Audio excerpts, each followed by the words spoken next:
மேகதாது விவகாரத்தில் எதிர்க்கட்சித் தலைவர் உதயநிதி ஸ்டாலின் கண்டனம் தெரிவித்திருக்கிறார்.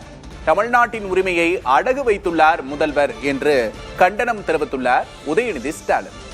மேகதாது அணை விவகாரத்தில் எதிர்க்கட்சித் தலைவர் உதயநிதி ஸ்டாலின் கண்டனம் தெரிவித்துள்ளார். தமிழ்நாட்டின் உரிமையை அடகு வைத்துள்ளார் முதல்வர் என்று எதிர்க்கட்சித் தலைவர் உதயநிதி ஸ்டாலின் சாடியுள்ளார். டெல்லி எஜமானர்களை பகைக்காமலும் காங்கிரசுக்கு எதிராக பேசாமலும் இருக்கிறார் முதல்வர் என்று தெரிவித்திருக்கிறார் உதயநிதி.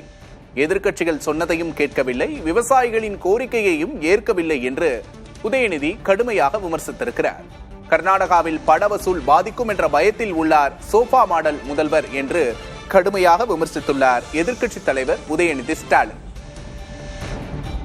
தமிழ்நாட்டின் உரிமையை அடகு வைத்துள்ளார் முதல்வர் என்று எதிர்க்கட்சித் தலைவர் உதயநிதி ஸ்டாலின் சாடியுள்ளார்.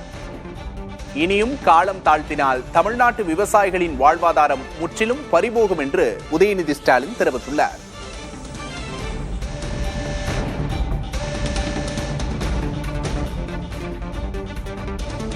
மேகதாதுவில் அணை கட்டும் முயற்சியை முறியடிக்க முதல்வர் முயல வேண்டும் என்று எதிர்க்கட்சித் தலைவர் உதயநிதி ஸ்டாலின் தெரிவித்திருக்கிறார். இனியும் காலம் தாழ்த்தினால் தமிழ்நாட்டு மக்களின் உரிமை பறிபோகும் என்று தெரிவித்துள்ளார்.